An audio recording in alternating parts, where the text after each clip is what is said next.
नमस्ते, हम अनीता तिवारी भोरे गोपालगंज बिहार से दिल्ली में रहे। एगो फरमाइश गीत आइल बा। सीधे सड़क बेटी जाना, किसी से बेटी दिल न लगाना। गीत गावतनी अच्छा लगी तो लाइक करब, शेयर करब, कमेंट करब, चैनल सब्सक्राइब करब। धन्यवाद। सीधे कॉलेज बेटी जाना, किसी से बेटी दिल ना लगाना। सीधे कॉलेज बेटी जाना, किसी से बेटी दिल ना लगाना। दिल न लगाना बेटी, दिल न लगाना। दिल न लगाना बेटी, दिल न लगाना। पापा मम्मी के सिर ना झुकाना, किसी से बेटी दिल ना लगाना। सीधे कॉलेज बेटी जाना, किसी से बेटी दिल ना लगाना। सीधे कॉलेज बेटी जाना, किसी से बेटी दिल ना लगाना। दिल तो लगाना बेटी सास ससुर से।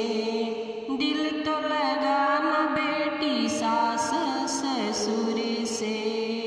जिनके बहू कहलाना, किसी से बेटी दिल ना लगाना। जिनके बहू कहलाना, किसी से बेटी दिल ना लगाना।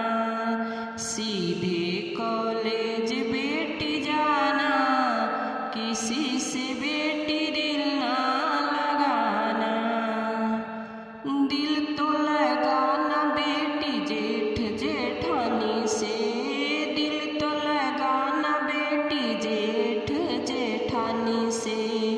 जिनके भवे कहलाना, किसी से बेटी दिल ना लगाना।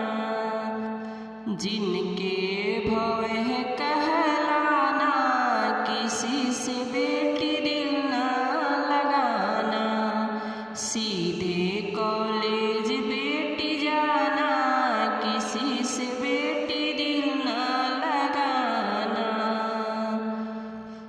दिल तो लगाना बेटी देवर ननद से। दिल तो लगाना बेटी देवर ननद से। जिनकी भाभी कहलाना, किसी से बेटी दिल ना लगाना।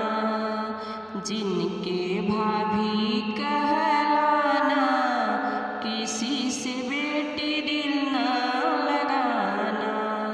सीधे कॉलेज बेटी जाना, किसी से बेटी दिल ना लगाना। दिल तो लगाना बेटी बारे बलम से। दिल तो लगाना बेटी बारे बलम से। जिनके हिया में बस जाना, किसी से बेटी दिल ना लगाना।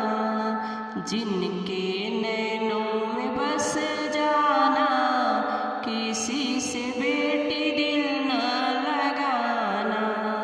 सीधे कॉलेज बेटी जाना, किसी से बेटी दिल ना लगाना। दिल न लगाना बेटी, दिल न लगाना। दिल न लगाना बेटी, दिल न लगाना। पापा मम्मी के सिर ना झुकाना, किसी से बेटी दिल ना लगाना। पापा मम्मी के सिर ना झुकाना, किसी से बेटी दिल ना लगाना। सीधे कॉलेज बेटी जाना, किसी से बेटी दिल